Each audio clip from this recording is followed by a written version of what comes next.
Facebook live কখনো করিনি, জীবনে প্রথম ফেসবুক লাইভে এইভাবে সামনে আসতে হবে আমি কখনো ভাবিনি। আমরা এখন আছি রায়গঞ্জ থেকে একটু আগে, আমরা জলপাইগুড়ি থেকে ফিরছিলাম। আমি কর্মসূত্রে একটু অফিসের কাজের জন্য জলপাইগুড়ি গিয়েছিলাম।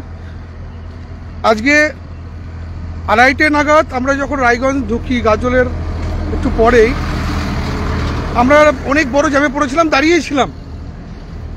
হঠাৎ করে দুজন লোক বলবো না, আততায়ী, মুখ চোখ ঢাকা, এটা জিজ্ঞাসা করে আমাদেরকে আপনারা হিন্দু না মুসলিম। আমরা তো পুরো ঘাবড়ে যাই, জানি না, সামনে শুনলাম নাকি ঝামেলা কিছু হচ্ছে। তারপরে কিছু না বলতেই, কোনো কথা না শুনতেই দেখুন আমাদের গাড়ির অবস্থাটা কি করেছে।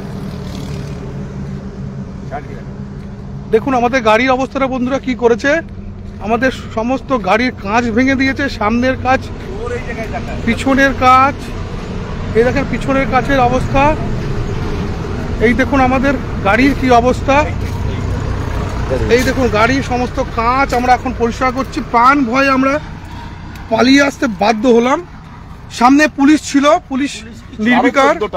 আমরা পুলিশকে জিজ্ঞাসা করলাম আমরা কি সামনের দিকে গিয়ে যেতে পারি, বললো হ্যাঁ বেরিয়ে যান। আমরা একটু এগোনি, 50 মিটারের মধ্যে পুলিশের সামনে আমাদের গাড়িটা কিভাবে ভাঙচুর করে দিতে। আমরা কোনো রকমে প্রাণ ভয়ে পালিয়ে রায়গঞ্জের দিকে পালিয়ে যাচ্ছি। দেখুন আমাদের কি অবস্থা, 3 ঘন্টা ধরে আটকে আছি।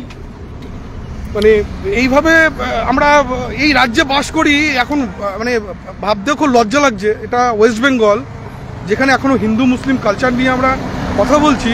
জীবনে এত ভয় কখনো পাইনি, মানে এত ভয়, প্রাণ ভয় এই আমার জীবনে এই প্রথম। মৃত্যুর মুখ থেকে মনে হচ্ছে বেঁচে আসলাম। তো আমি প্রশাসনকে বলবো, এগুলোর ওপরে, পুলিশের ওপরে ভয় কিন্তু মানুষের দিন দিন চলেই যাচ্ছে। আমার একটু আস্থা ছিল, সেটাও চলে গেল। মানে ভাবা যায় না যে আমাদের ওয়েস্ট বেঙ্গল আমরা বাস করছি, এটা কোন ওয়েস্ট বেঙ্গল যেখানে আমাকে কৈফিয়ত দিতে হচ্ছে আমি হিন্দু না মুসলিম, আর না বলাতে তার ফল হচ্ছে এটা। দেখুন কি অবস্থা, কি অবস্থা। মানে এইভাবে মানুষকে কাউকে হেনস্থা হতে হবে রাস্তায় বেরিয়ে।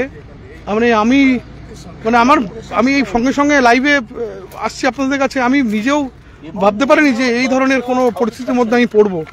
দেখুন কি অবস্থা বন্ধুরা, দেখুন মহিলা বাচ্চা কিছু ছাড়ছে না।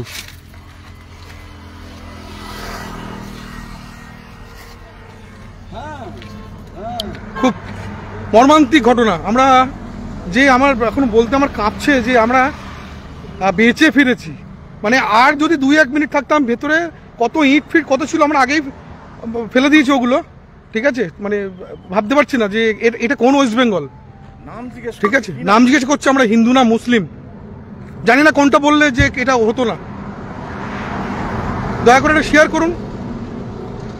NH-12 এর ওপরের ঘটনা, NH-12 রায়গঞ্জ কলকাতা রুট। দেখুন কি অবস্থা।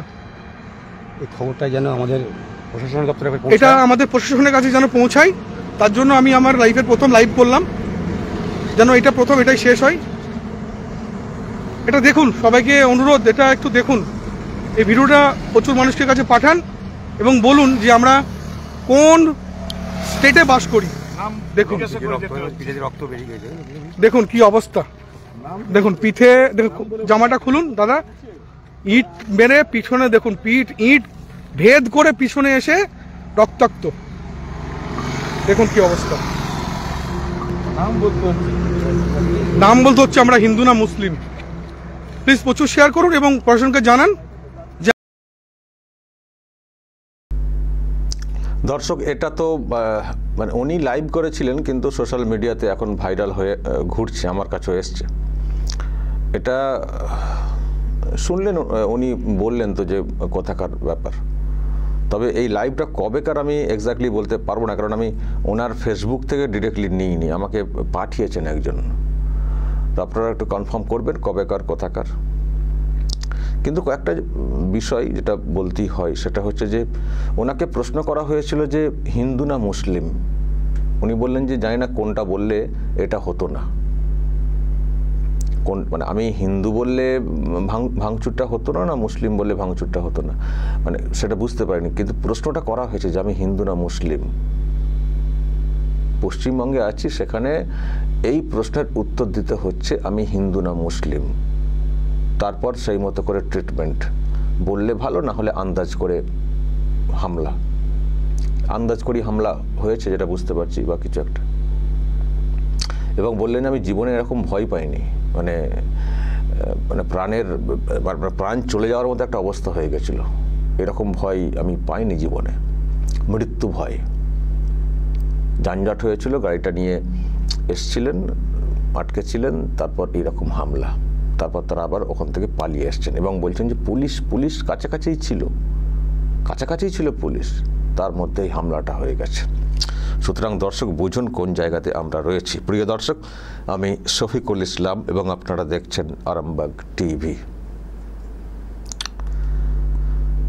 দর্শক, মালদার মথাবাড়িতে যা সব হচ্ছে সেসব নিয়ে তো অনেক চর্চা শুনছেন। ওখানকার পরিস্থিতি এবং ওখানে সেন্ট্রাল ফোর্স নামানো, এসব তো শুনেছেন। একেবারে মানে ভয়ঙ্কর সব ভিডিও এসছে, ভয়ঙ্কর সব ডাক এসছে, ডাক, চলে আসুন, বেরিয়ে চলে আসুন, কেন বসে আছেন। আমি সেসব নিয়ে বলেছি, পরশুদিন বলেছি, কালকে বলেছি। প্রশ্ন আমারও যে এখানে মানে ওই উত্তর দিতে হবে তুমি হিন্দু না মুসলিম, তারপরে তোমাকে সেই মতো করে ট্রিট করব। কোথায় রয়েছি আমরা? রাজ্যের মুখ্যমন্ত্রী বিলেতে গিয়েও বলে এসছেন আমাদের বাংলা হচ্ছে সব ধর্মের জন্য। তো যদি সব ধর্মের জন্য, মানে সব ধর্মের শান্তিপূর্ণ বসবাসের জন্য, যেটা বলে এসছেন কার্যত, এখন যদি সেটাই হয় তাহলে এই প্রশ্ন কেন করা হচ্ছে এবং তারপর এই হামলাটা কেন হচ্ছে, আর পুলিশই বা কি করছে? এত দৌরাত্ম্য, এই যে অংশের জন্য এইরকম ঘটনাগুলো ঘটছে, এত দৌরাত্ম্য হচ্ছে কি করে, বাড়ছে কি করে? এটা তো প্রশ্নের। কোথায় আশকারা, কোথায় উস্কানি, কোথায় মদত, কি স্বার্থ, মানে প্রশ্ন উঠবে না? দর্শক, উত্তর তো নিশ্চয়ই আপনাদের কাছেও আছে। আপনারা বলবেন যে এত দৌরাত্ম্য, এত বাড়বাড়ন্ত কেন হচ্ছে এবং রাজ্যের যা পরিস্থিতি এখনই, তাহলে অদূর ভবিষ্যতে কি দাঁড়াবে এই বাংলার পরিস্থিতি, কি দাঁড়াবে, আর এখান থেকে মুক্তির বা কি উপায় রয়েছে? দর্শক, নিশ্চয়ই আপনারা সাজেশন দেবেন। আর যদি এই ভিডিও সম্পর্কে আরও ডিটেলস আপনারা জানতে পারেন, কমেন্টে বলবেন, কবেকার, কোথাকার, যদি আরও ডিটেলস জানেন অবশ্যই বলবেন। যা বলার বলবেন কমেন্ট বক্সে। নজর রাখবেন আরামবাগ টিভিতে।